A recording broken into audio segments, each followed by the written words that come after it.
Learn English with English Thing Lab.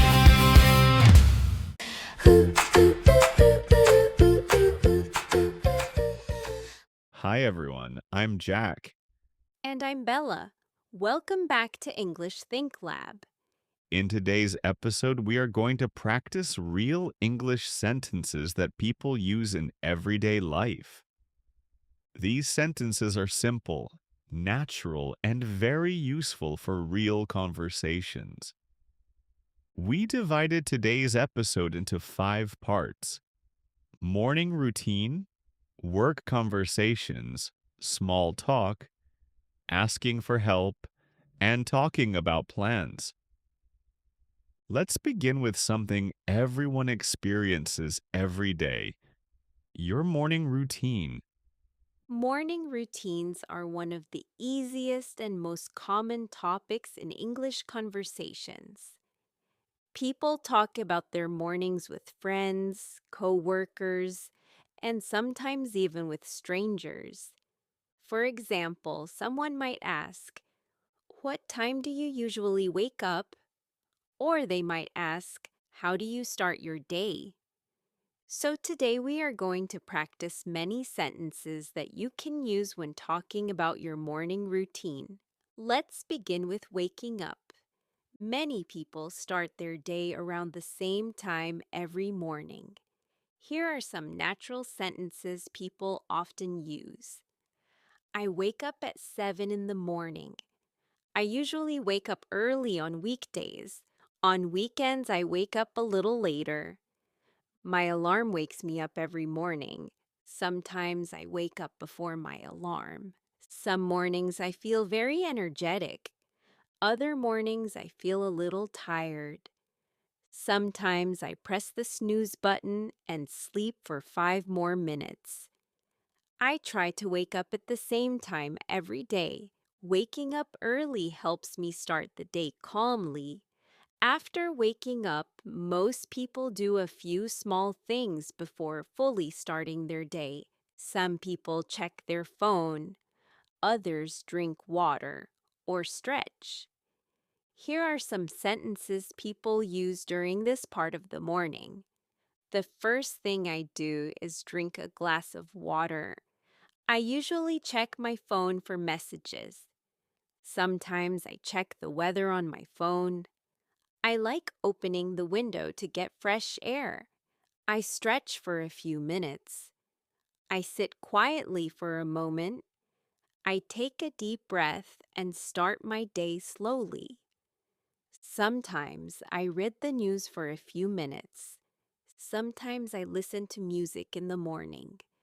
I try not to spend too much time on my phone. Morning habits are very personal. Everyone has a slightly different routine. Now let's talk about breakfast. Breakfast is an important part of many people's mornings. Some people eat a big breakfast. Some people eat something small. And some people only drink coffee. Here are some sentences people use when talking about breakfast. I make coffee every morning. I usually drink coffee before breakfast. Sometimes I prefer tea. I like having eggs and toast in the morning. Sometimes I eat fruit and yogurt. I usually make a simple breakfast. I don't have much time for breakfast during the week, so I often eat something quick. On weekends, I like making a bigger breakfast. Sometimes I go to a cafe for breakfast. After breakfast, most people begin preparing for the day. They shower, get dressed, and get ready to leave the house. Let's look at some sentences people use when talking about getting ready. I take a shower every morning. After that, I brush my teeth. Then I wash my face. I get dressed for work. Sometimes I choose my clothes the night before. That helps save time in the morning. I check my schedule for the day. I pack my bag before leaving the house. I make sure I have my keys, phone, and wallet. Then I get ready to leave. Now let's look at a simple example of how someone might describe their entire morning routine. Listen to how these sentences connect together naturally. I wake up at 7 every morning. The first thing I do is drink a glass of water. Then I make coffee. While I drink my coffee, I check the weather. After that, I take a shower. Then I get dressed and brush my teeth. Before leaving the house, I check my schedule. Finally, I grab my bag and leave for work. This kind of description is very common in everyday conversations. People often talk about their routines in this way. Here is another example. On weekdays, I wake up around 6:30. I usually feel a little sleepy at first. I make a cup of coffee and prepare a small breakfast. After breakfast, I take a quick shower. Then I get dressed and check my emails. Before leaving the house, I make sure I have everything I need. Then I leave for work. Talking about your morning routine is a great way to practice English. It uses simple grammar. It uses everyday vocabulary, and it helps you speak more naturally. If someone asks you about your morning, you can easily describe it using these kinds of sentences. For example, I wake up at 7. I drink coffee. Then I take a shower. After that, I get ready for work. Finally, I leave the house. Practicing these simple patterns helps your brain become more comfortable with English. The more you repeat these sentences, the more natural they will feel. In the next part of this episode, we are going to explore real English sentences used in work conversations. Many people speak English at work every day, so learning these sentences can be very useful. Let's continue.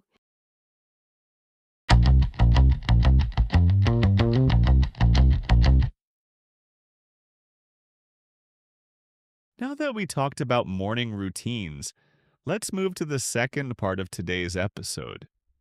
Work conversations. Many people use English at work every day.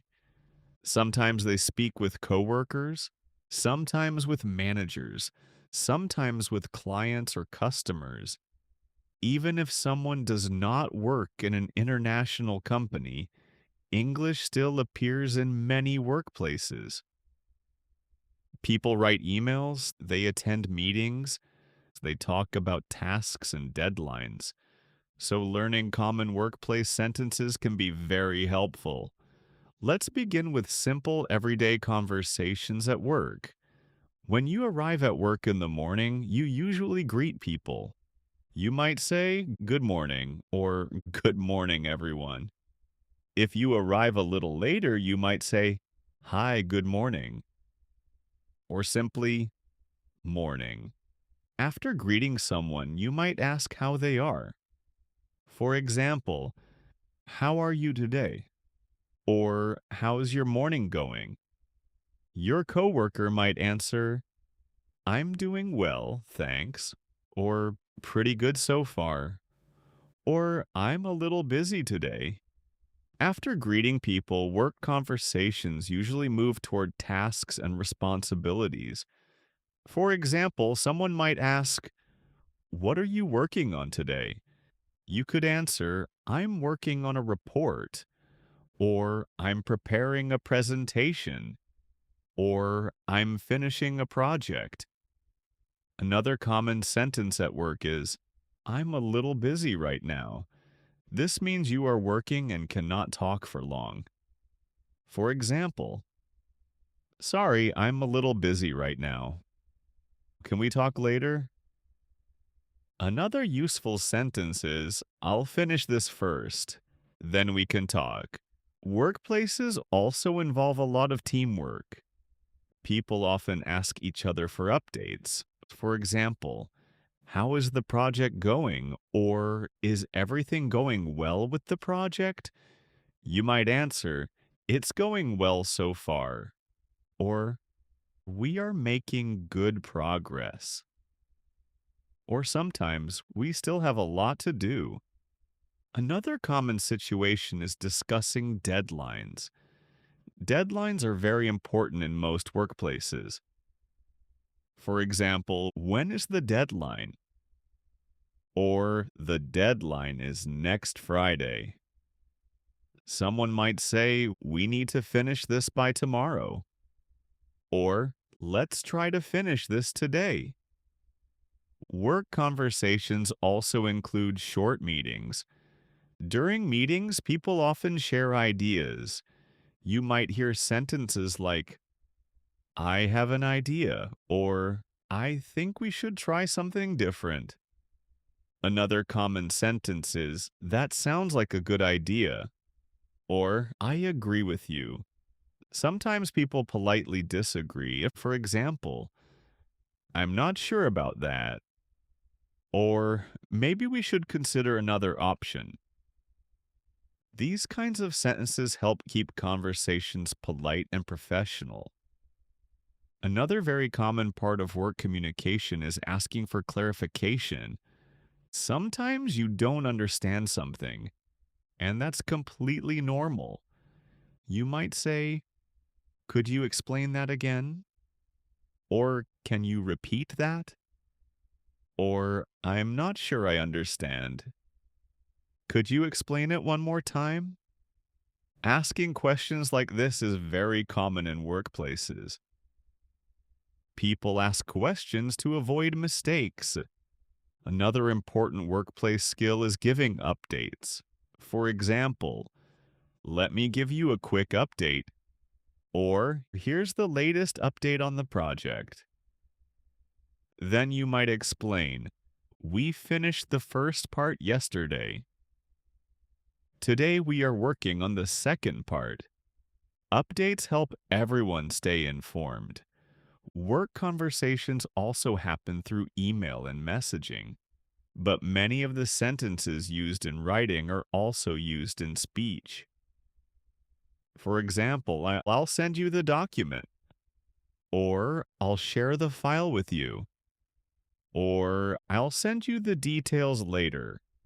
Another useful phrase is, let me check. For example, let me check the schedule, or let me check the numbers. This phrase is very common in professional conversations. Now let's imagine a short example of a workplace conversation. Listen to how these sentences might connect in a real situation. Imagine two coworkers talking in an office in Chicago. One person arrives at work. They say, "Good morning. How are you today?" The coworker replies, "I'm good, thanks. How about you?" Then the first person asked, "What are you working on today?" The coworker answers, "I'm finishing the presentation for tomorrow's meeting." Then they might say, "What about you?" And the other person answers, "I'm working on a report. The deadline is tomorrow." Then one of them might say, "If you need help, let me know." And the other person answers, "Thanks, I appreciate it." This kind of short conversation happens in workplaces every day. Learning these simple sentences can help you feel more comfortable speaking English at work. Even if your job is not in an English-speaking country, many workplaces still use English for communication. And knowing these expressions can make conversations much easier. The key idea here is not to memorize hundreds of complicated phrases. Instead, focus on learning the most common patterns: simple greetings, simple updates, simple questions, and polite responses. These patterns appear again and again in everyday work conversations. The more you hear them and practice them, the more natural they will feel. In the next part of this episode, we will move away from work situations and talk about something more relaxed. Small talk. Small talk is the kind of casual conversation people have in everyday life.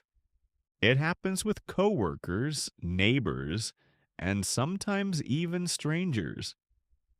And it is one of the most useful skills in English communication.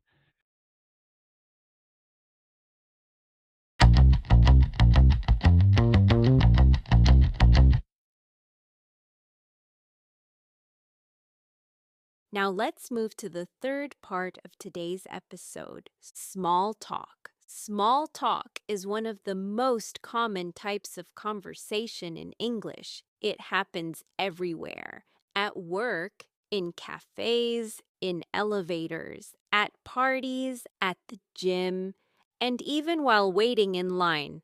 Small talk is usually short and relaxed. People do not discuss very deep topics. Instead, they talk about simple things, the weather, their day, their plans, or something happening around them. These conversations help people feel comfortable with each other.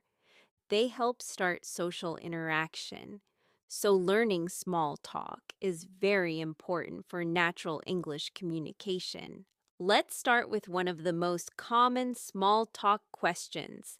How's your day going? This is a very natural way to start a conversation. Someone might ask, how's your day going? You could answer, it's going well, thanks, or pretty good so far, or even, it's been a busy day. Another common question is, how have you been? This question is usually used when you haven't seen someone for a while. For example, hey, how have you been?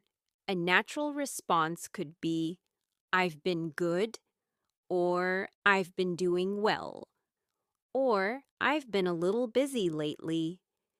Another classic small talk question is, what have you been up to? This means, what have you been doing recently? You might answer, I've been working a lot lately, or I've been studying for an exam, or I've been trying to exercise more. Another very common small talk topic is the weather. People talk about the weather everywhere in the world. In the United States, it is extremely common. For example, someone might say, nice weather today, or it's really sunny today, or it's colder than yesterday. You could respond with, yeah, it's a beautiful day, or I hope it stays like this, or I heard it's going to rain later. Talking about the weather is an easy way to keep a conversation going. Another common small talk situation happens when people meet someone new. For example, at a party, event, or gathering. Someone might ask, where are you from? You could answer, I'm from California, or I grew up in Texas, or I recently moved to New York. After that question, the conversation might continue with, how long have you lived here?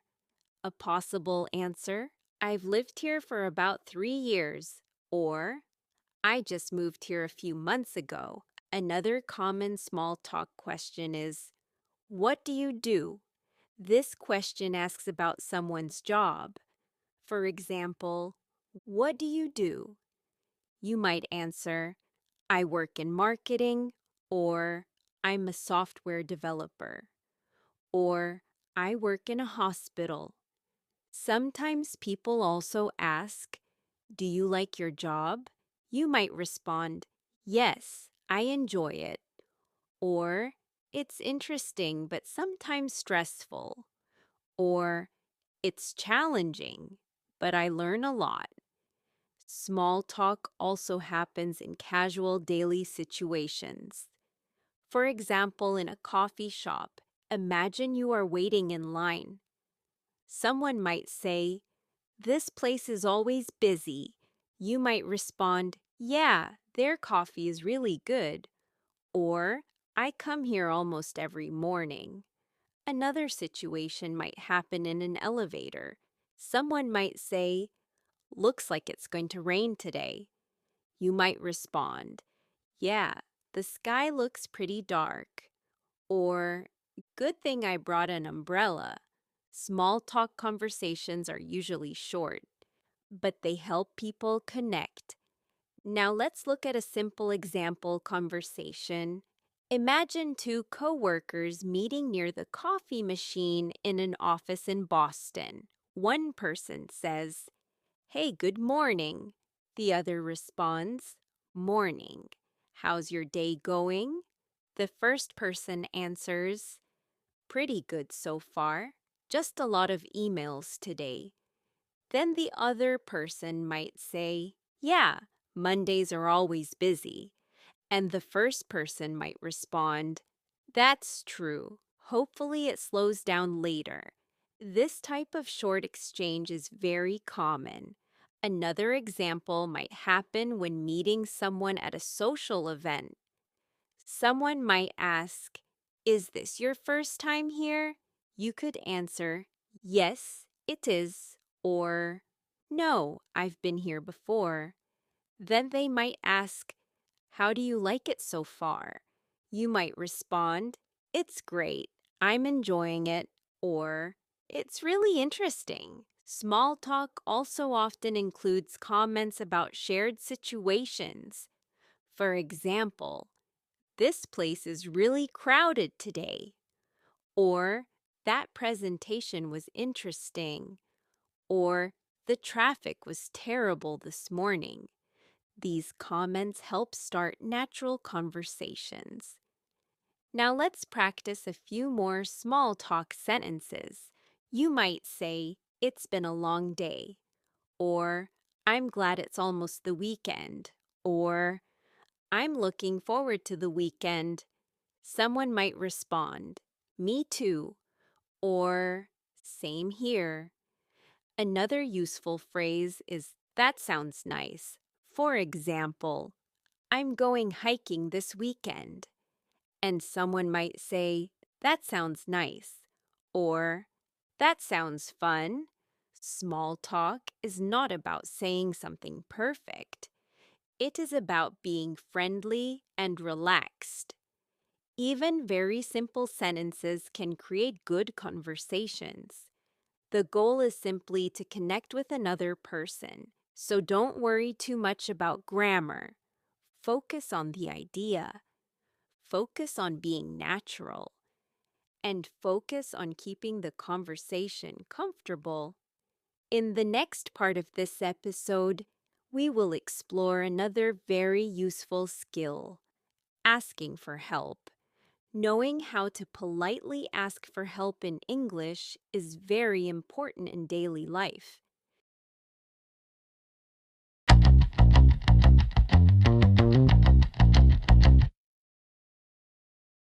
Now let's move to the fourth part of today's episode: asking for help. Asking for help is a very important skill in everyday English. People ask for help in many different situations. Sometimes you need directions, sometimes you need information, sometimes you need assistance at work, and sometimes you simply need someone to explain something. Knowing how to ask for help politely can make many situations easier. In English, people often use polite phrases when asking for help. This helps conversations sound friendly and respectful. Let's begin with some very common expressions. One of the most useful phrases is, "Excuse me." People often say this before asking a question. For example, "Excuse me, could you help me?" Or, "Excuse me, can I ask you something?" This phrase helps get someone's attention politely. Another common phrase is, "Could you help me?" For example, "Could you help me with this?" or Could you help me find something? You might also hear, can you help me? This is slightly less formal, but still very common. For example, can you help me with this problem? Or can you help me carry this? Another polite expression is, could you please, for example, could you please explain this? Or could you please show me where the restroom is? The word please makes the sentence more polite. Let's look at some situations where people often ask for help. One very common situation is asking for directions. Imagine you are in a new city. Maybe you are visiting Los Angeles or New York. You might need to find a place. You could say, excuse me, could you tell me how to get to the subway station? Or, excuse me, where is the nearest bus stop? Another example, excuse me, is there a pharmacy near here? Someone might answer, yes, there is one 2 blocks away. Or, go straight and turn left. Asking for directions is something many travelers experience. Another common situation is asking for help in a store. For example, you might say, excuse me, do you work here? If the person says yes, you can continue. For example, could you help me find this item? Or I'm looking for this product. Do you have it? Store employees often hear these kinds of questions. Another common situation happens at work. You might need help from a coworker. For example, like, could you help me with this report? Or could you take a look at this? Sometimes you may need clarification. You might say, could you explain this part again? Or, I am not sure I understand. Could you explain it one more time? These phrases are very useful in meetings or discussions. Another useful expression is, do you mind helping me? For example, do you mind helping me for a moment? Or, do you mind checking this for me? This is a polite way to ask someone for assistance. Now let's look at another situation. Imagine you are working on something and you need advice. You might say, can I ask you something? This sentence is very common in workplaces. After asking this, you can explain your question. For example, can I ask you something? I'm not sure how to solve this problem. Or, can I ask you something? What's the best way to do this task? Another useful phrase is, could you show me how to do this?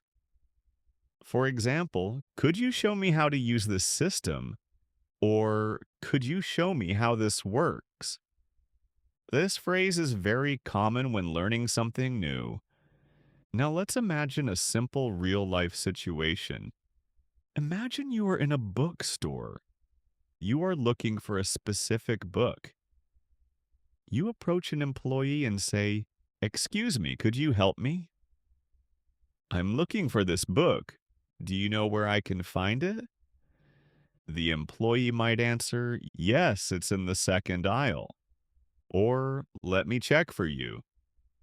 This kind of short interaction happens every day. Another example could happen at work. Imagine you are preparing a presentation. You might say to a coworker, could you help me review this presentation? I want to make sure everything looks good.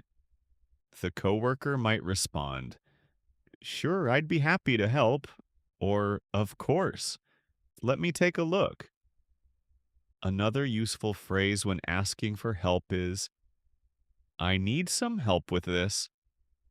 For example, I need some help with this spreadsheet, or I need some help understanding this task. When someone helps you, it's important to respond politely. For example, You might say thank you, or thanks for your help, or I really appreciate it.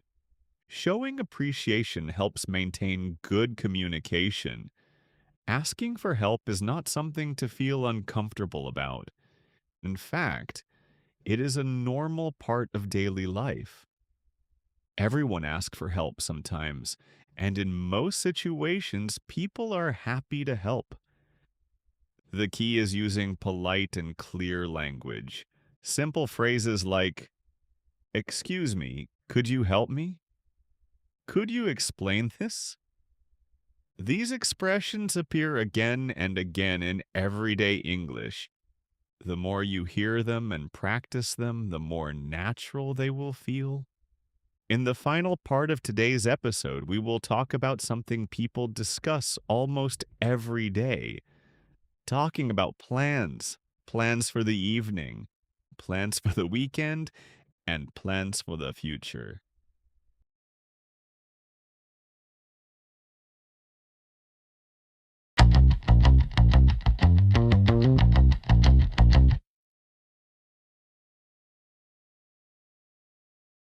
Now let's move to the final part of today's episode, talking about plans.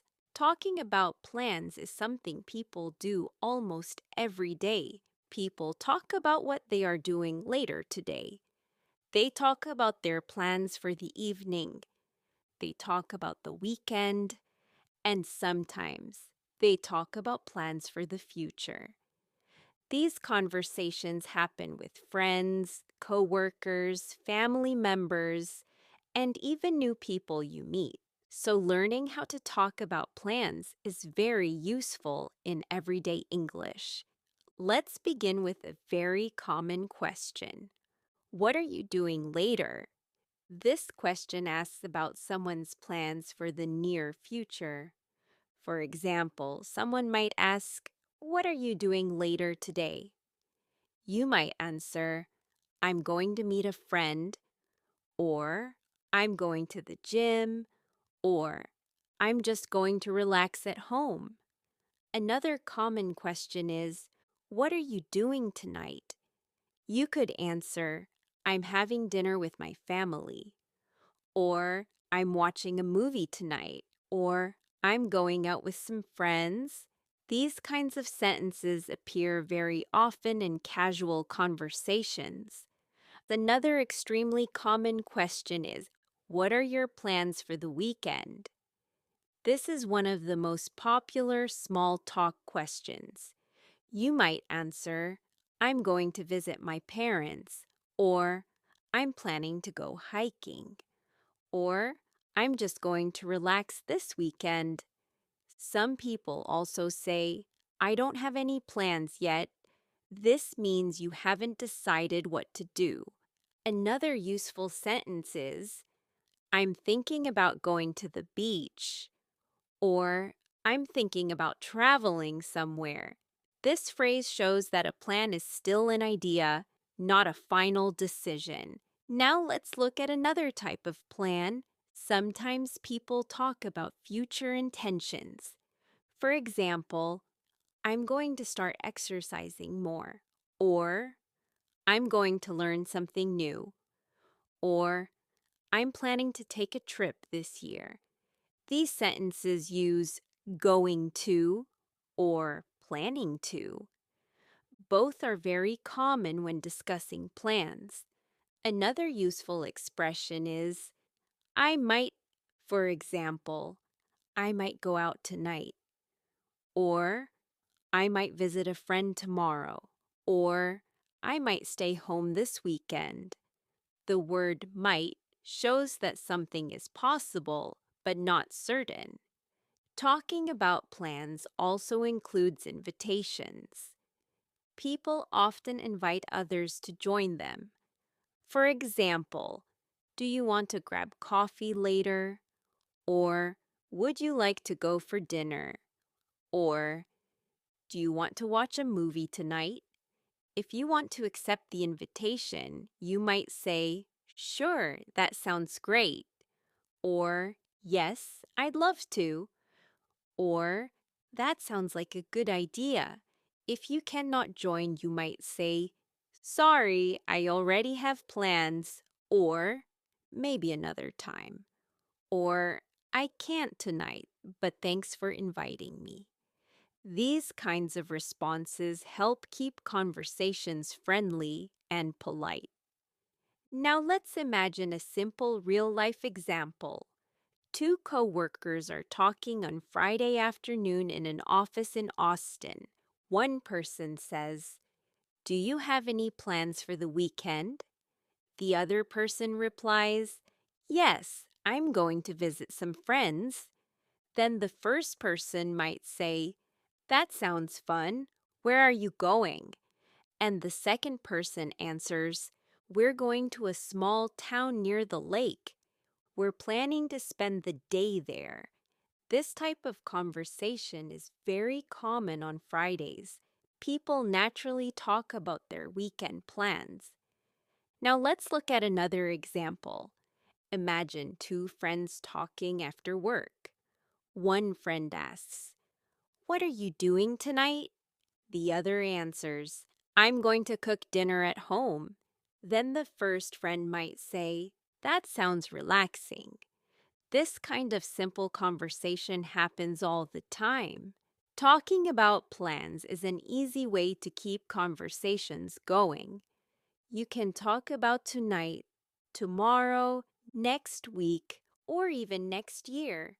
For example, "Next month I'm going to travel to Chicago," or "Next year I'm planning to start a new job." These sentences help you share ideas about the future, and they help others understand your goals and activities. Talking about plans is also a great way to continue conversations. For example, "What are you doing this weekend?" "I'm going hiking."